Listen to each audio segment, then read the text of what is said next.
अस्सलाम वालेकुम दोस्तों, उम्मीद करता हूँ सब खैर खैरियत से होगी। पाकिस्तान का वज़ीर दिफ़ा ख्वाजा आसिफ साहब बयान देता है कि पाकिस्तान डिफ़ॉल्ट हो नहीं रहा है, हो चुका है और इसका ज़िम्मेदार इस्टेब्लिशमेंट और सियासतदान है।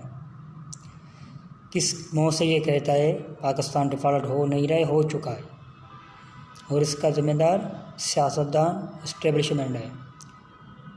और ये क्या इस वक्त ये ज़िम्मेदार नहीं है जो वज़ीर दिफ़ा है पाकिस्तान का वज़ीर दिफ़ा ये बयान दे रहा है। 30-35 साल से ये लोग मुसलत है इस मुल्क के ऊपर, 30-45 से यही लोग आ रहे हैं, यही ख़ानदानी सियासत यही लोग करते आ रहे हैं और आज ये कहते पाकिस्तान डिफ़ॉल्ट हो नहीं रहा, हो चुका है। इसका ज़िम्मेदार इस्टेब्लिशमेंट और सियासतदान है। तो ये ज़िम्मेदार नहीं है जो खुद ये बयान दे रहा है। अगर इस मुल्क में इंसाफ होता, कानून होता ना, तो सबसे पहले ये मैं समझता हूँ इसको इस कुर्सी से, इस अहदे से हटाकर इसको जेल में डालना चाहिए। जेल में जिस तरीके से ये लोग करप्शन, लूटमार, मुल्क के साथ गद्दारी करते हैं ना, लेकिन इस मुल्क में कानून की कोई बालादस्ती नहीं है, कानून नहीं है, इंसाफ नहीं है। करप्शन करते हैं, लूटमार करते हैं, मुल्क को लूटते हैं बेशर्मी से। आज जो कहते हैं मुल्क जो डिफ़ॉल्ट हो गया है, तो भाई इसके ज़िम्मेदार भी आप ही हैं। आप ही इस हुकूमत का हिस्सा हैं। आप भी इस मुल्क के ऊपर काफ़ी अरसे से जो है सियासत करते आ रहे हैं। वज़ीर दिफ़ा हो, पहले तो इमरान खान कहता था कि ये मुझे ख़तरा है, मुल्क को जो है वहाँ लेके जाएंगे जहाँ मुल्क को फिर अपनी पाँव पे हमेशा खड़ी करना बहुत मुश्किल होगा। तो वही बात हुई तो ये कहते थे कि ये मुल्क दुश्मन है, मुल्क दुश्मन है, पाकिस्तान के ख़िलाफ़ ऐसे बातें कर रहे हैं। लेकिन आज साबित कर दिया, उसने खुद एतराफ़ कर लिया कि पाकिस्तान डिफ़ॉल्ट नहीं हो चुका है। अब बात ये है कि ये तो पाकिस्तान की सब चीज़ें भेज रहे हैं, जो भी बातें चल रही है सब कुछ इन्होंने भेज दिया, पाकिस्तान को तबाह कर दिया, लूट लिया। हाँ, वज़ीर ख़जाना इसाक डार साहब भी दुबई फ़रार। इनका तो इस मुल्क में कुछ है ही नहीं। वैसे इन्होंने जाना है बाहर, क्योंकि इनका इस मुल्क में तो है ही कुछ। क्या है इनका इस मुल्क में? है कुछ नहीं है, सब कुछ बाहर है। जो अच्छी तरीके से जानती पाकिस्तानियों जानते हो, सब कुछ इनका इस मुल्क में नहीं है, बाहर है। अब ये लूट रहे हैं मुल्क को, मुल्क डिफ़ॉल्ट हो गया और एक वज़ीर ख़जाना भाग गया है और अब दूसरा भागने की तैयारी कर रहे हैं। इसलिए हम पाकिस्तानी कौम को एक मुत्तहद होकर इनके ख़िलाफ़ आवाज़ उठाना पड़ेगा। नहीं तो ये मुल्क जो है ना, मुल्क तो इन्होंने ख़त्म कर दिया। अब ये भागने की भाग रहे हैं, सारे एक एक करके ये भाग जाएंगे। तो इस मुल्क में हमें ही रहना है, हम ही रहेंगे पाकिस्तानी। इस वक्त भी हम ही महंगाई में पीस रहे हैं, गरीब आवाम पीस रही है और बाद में भी हम ही।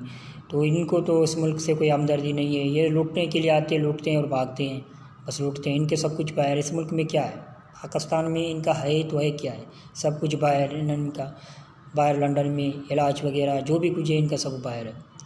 अब इनकी ये जो 8-9 महीने इन हुकूमत की, ये किस तरीके से लोगों के ऊपर महंगाई के बम गिराया है। इतवार के दिन छुट्टी होती है, लेकिन वज़ीर ख़जाना जो है ऐलान कर रहा है इतवार के दिन छुट्टी के टाइम पे 30-35 रुपया पेट्रोल बढ़ा रहा है और फिर दावा करते हैं कि भाई इसाक डार वज़ीर ख़जाना छुट्टी के दिन भी काम कर रहा हो। भाई कौन सा कौम के ऊपर एहसान क्या है? छुट्टी के दिन भी तुम लोग महंगाई के बम गिरा रहे हो, फिर ऊपर से कि तो छुट्टी के दिन काम कर रहे हो। किस तरीके से अपने केसेस माफ़ करा दिया इन लोगों ने। कितनी करप्शन के इनके केसेस थे। इसाक डार को बाहर बैठा हुआ लंदन में, वहाँ से इसको ज़मानत मिल गई, फिर इसके लिए जहाज़ में गया, फिर जहाज़ में आया। किस बेशर्मी से ये लोग इस मुल्क के ऊपर मुसलत है। अफसोस होता है यार, कसम से अफसोस। बहुत सख्त लहजा इस्तेमाल करने पे मैं मजबूर हूँ, बहुत कंट्रोल नहीं हो रहा है। किस बेशर्मी से इन्होंने पाकिस्तान को लूटा, अपने आप को एनआरओ देकर इस मुल्क के साथ ज़्यादती की। आज पाकिस्तान का सब कुछ इन्होंने भेज दिया। आज पाकिस्तान के जो है हमारे जो एटमी असासे है वो भी जो है ना बातें चल रही है, भेज दी। अल्लाह रहम करे हमारे मुल्क के ऊपर। बाकी समझ में नहीं आ रहा है कि मुल्क के साथ हो क्या रहा है। समझ में नहीं आ रहा मुल्क के साथ हो क्या रहा है। सारे न्यूट्रल रहे क्यों? किसी घर का चौकीदार अगर कहे मैं न्यूट्रल हूँ और चोर आए उस घर के ऊपर हमला करे, लूटे, और वो चोर کہ کہے تو میں نیوٹرل رہوں تو پھر اس گھر کا کیا ہوگا؟ تو پاکستان کے ساتھ بھی کچھ اس طرح ہے۔ اللہ تعالیٰ سے ہر وقت دعا میں تو یہ دعا مانگتا ہوں اللہ تعالیٰ ہمارے ملک پاکستان پر رحم اور کرم فرمائے، لیکن اس وقت میں یہ دل سے کہتا ہوں کہ پاکستان کو بیرونی دشمنوں سے اتنا خطرہ نہیں جتنا اندرونی دشمنوں سے خطرہ ہے۔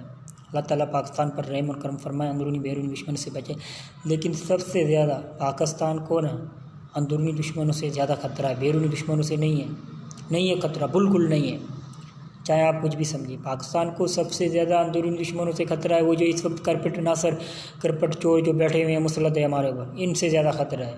جس طریقے سے انہوں نے ملک کا حشر کیا ہے نا، سب سے زیادہ خطرہ پاکستان کو اندرونی دشمنوں سے۔ وہ کون ہے؟ وہ یہ کرپٹ عناصر جو 30-35 سال سے مسلط اس ملک کے اوپر اس کو لوٹ رہے ہیں، کرپشن کر رہے ہیں، اپنے آپ کے اثاثے بڑھا رہے ہیں، سب کچھ باہر ملک میں بنا رہے ہیں اور اس ملک کو لوٹ رہے ہیں۔ شرم ان لوگوں کو ہے ہی نہیں، شرم ہوتی نہیں تو یہ ڈھوک کے ایک پانی کے گلاس میں مر جاتے۔ کہتے ہیں عدلیہ اسٹیبلشمنٹ اور سیاستدان ذمہ دار ہے، تو ان کا حصہ بھی آپ ہو نا۔ اگر اسٹیبلشمنٹ کی بات کریں یا سیاستدان بھی تو آپ ہیں، اسٹیبلشمنٹ بھی آپ کے ساتھ ہے۔ اس وقت آپ کی حکومت جو چل رہی ہے وہ تو اسٹیبلشمنٹ چلا رہی ہے، بالکل اس میں کوئی شک نہیں ہے۔ آپ کی حکومت جو چل رہی ہے وہ اسٹیبلشمنٹ چلا رہی ہے، آپ اس کا حصہ ہیں، تو آپ بھی ذمہ داری آپ کی ہے اور اسٹیبلشمنٹ دونوں کی ہے۔ دونوں کی اگر ملک کو کچھ ہو رہا ہے، ملک کا نقصان ہو رہا ہے، دونوں اس کے جواب دہ ہیں۔ آپ دونوں سے قوم پوچھ سکتی ہے، ایک اسٹیبلشمنٹ اور دوسرا آپ جناب علی وزیر دفاع بنے ہو۔ یہ تو ہماری بدقسمتی ہے پاکستانیوں کی کہ ہمارا ایک وزیر دفاع بیان دیتا ہے کہ پاکستان ڈیفالٹ ہو نہیں رہا ہے، ہو چکا ہے۔ افسوس کی بات ہے کہ وزیر دفاع یہ بیان دے رہا ہے۔ اس وقت ہمارا پاکستان کا کس طریقے سے مذاق بنا رہا ہے انڈین میڈیا آپ دیکھیں گے نا، انڈین میڈیا کے چینل پہ جائیں گے تو کس طریقے سے ہمارا مذاق اڑا رہے ہیں، کس طریقے سے تذلیل کر رہے ہیں، لیکن کسی کو کوئی فکر نہیں ہے، اس ملک کی فکر نہیں ہے، سب کو اپنے حصے کا مال مل رہا ہے۔ تو میں ایک پاکستانی شہری ہونے کے ناطے اپنی معزز جج عدالت سے یہ مطالبہ کرتا ہوں کہ خدا کے لیے اس ملک کے اوپر رحم کریں، اس ملک میں قانون کی جو حکمرانی ہے وہ ہو، جو حق اور سچ پہ ہے اس کا ساتھ دیں۔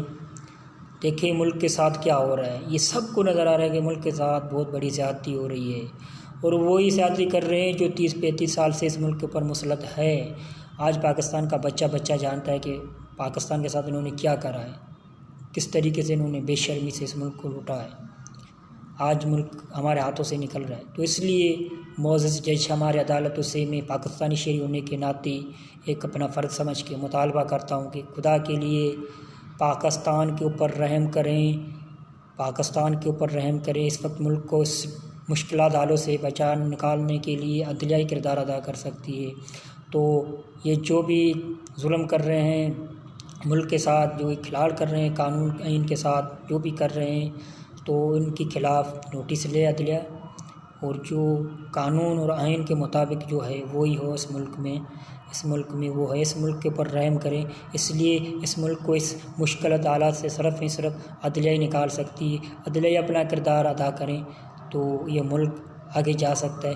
باقی یہ خاندان جو اس وقت بیٹھا ہوا ہے نا، یہ اس ملک کو وہاں لے جائیں گے جہاں ہم نے کبھی سوچا بھی نہیں ہوگا۔ اس لیے عدالتوں کو اس پر نوٹس لینا چاہیے اور حق اور سچ کا فیصلہ سنانا چاہیے، جو حق اور سچ پہ ہے، جو قانون ہے، جو آئین ہے، اس کے مطابق فیصلہ دینا چاہیے۔ اللہ تعالیٰ ہمارے ملک پاکستان پر رحم اور کرم فرمائے، اس کو اندرونی بیرونی دشمنوں سے بچائے۔ زیادہ تر میں ایک بار پھر کہوں گا، زیادہ تر اندرونی دشمن کون؟ یہ جو چور عناصر جو مسلط ہے اس وقت ملک کے اوپر، بے شرمی سے لوٹتے ہیں، پھر کہتے ہیں کہ ملک ڈیفالٹ ہو گیا۔ ان کی کتنی کرپشن انہوں نے کی، لوٹ مار کی۔ آج وہ پیسے باہر کیوں نہیں لاتے؟ لاؤ نا ملک کے اوپر لگاؤ، لیکن نہیں لگائیں گے۔ بس اسی ملک کو ہی لوٹنا ہے، اس ملک کو ہی تباہ کرنا ہے، کیونکہ ان کو اس ملک میں رہنا ہی نہیں ہے نا۔ بار بار یہی ہے، سب کو پتہ ہے، باہر اس ملک میں رہنا ہی نہیں ہے۔ اس لیے اللہ تعالیٰ سے دعا ہے ہمارے ملک پاکستان پر رحم اور کرم فرمائے اور ان چوروں کو عبرتناک سزا ملے، اس دنیا میں عبرتناک سزا ملے، تاکہ ان کا نیا نسل اس سے کچھ سیکھے، کچھ حاصل کرے۔ پاکستان زندہ باد۔